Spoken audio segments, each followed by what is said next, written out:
welcome back to You Live. We're here with Lily Richards from Unity Books. How are you doing this evening? Fantastic. We are here to talk about two books. Let's bring them out. But what you were mentioning before, one of these maybe pertains to the theme of love, romance. Maybe. It certainly does, Rose. Fantastic. It's called Dear Heart, and it's a book of 150 New Zealand poems. Oh, cute. Yeah, it's really cute. Do you want to Murray Cam it? Absolutely. Now, just hold on. Let's Murray Cam this take two, because I actually like the cover.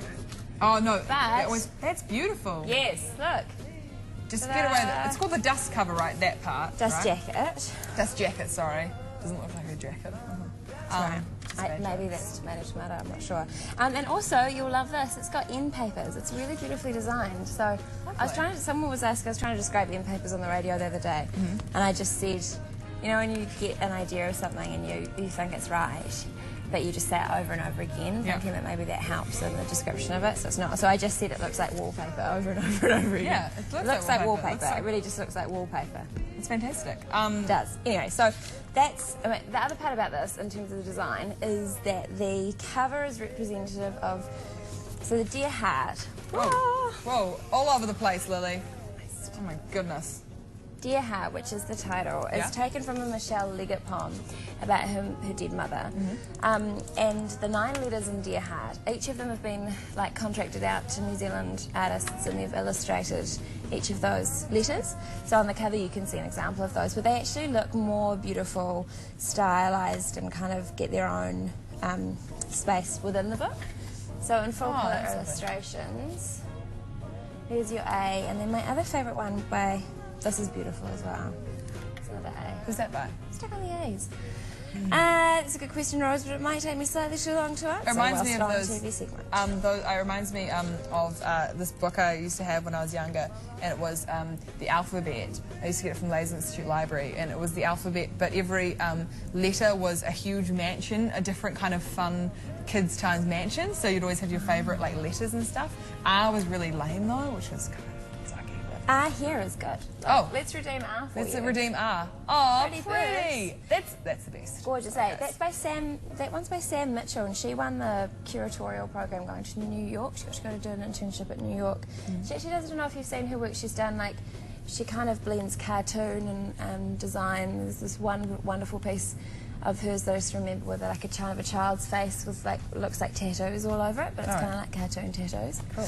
Anyway, so there's the presence of New Zealand artists in here which illustrate it, which is really great. And then the poems are taken from the beginning of the century right up to contemporary poets.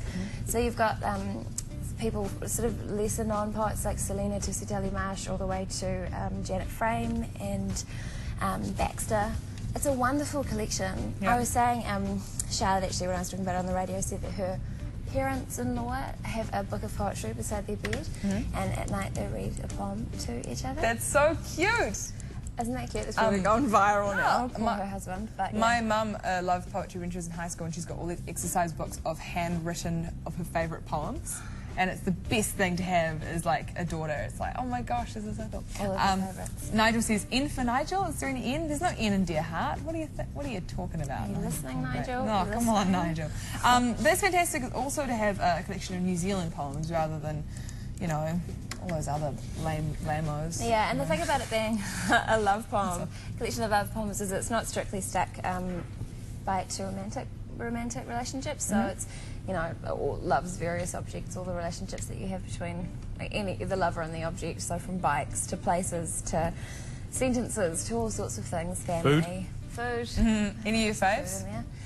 Sorry? Do you have any faves? Yeah, I do. I love the one by Selena Tusitali-Marsh, which is a love poem for David, her husband. And there's a great line in here. She's kind of more like a beat poet, I think. Right. She's a Polynesian poet. It's interesting to read it on the page as well. It's kind of, Yeah, a lot of the New Zealand stuff has actually come out with a CD lately, so you can actually hear the poets speak the poems, but this has got its own kind of rhythm. So it's for her husband. It says, "You are my inspiration. If you were Fiji, you'd be my holiday destination. If you were on a shop counter, you'd be the most expensive. If you were a spaghetti motorway junction, you'd be the most extensive." Ah, that's awesome. It's nice, eh?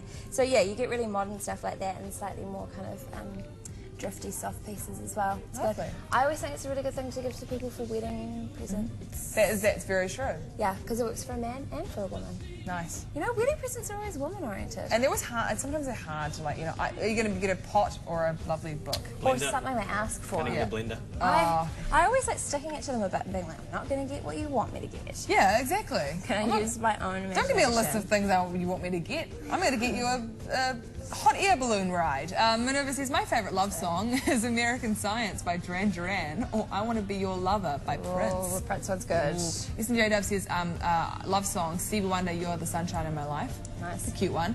Ashley says, love song, Crazy for You by Adele. Contemporary. Adriana says, I Can't Make You Love Me, Nick of Time. Is that too depressing? I have no idea what that is. No. So, Skinny Love. Oh, you do like that, Tim. Bon Iver. Bon Iver. And Adriana just says, I want. Fantastic. Well, of course you... Oh, and last one. Is that Callum? Yeah. Or can I just not read? Fave love songs, without a doubt. All My Life by Casey and Jojo. We can play that. Let's do it. Should we Is that play the only one that we can play? Yeah, it's the Prince. only one. No, we don't have Prince. Oh. I'm not saying that we I should, know. like, I'm not going to do this I segment can't believe we don't have Prince. This is terrible. ridiculous. We can't replace Prince with Casey and JoJo, can we? No, it is a beautiful song, Lily. You shouldn't underrate it. But no, Dear Heart, I'd love to get a read of this, and I might just read it right now. And of course, you can get that at Unity Books. I'm not gonna look at the camera. I'm just gonna read. I love that. Anyway, you got Casey and JoJo. Yeah. Are you going to do Yeah. it? Okay, Tim Lamborn, take it away. We'll be back with Lily Richards right after Casey and JoJo. God.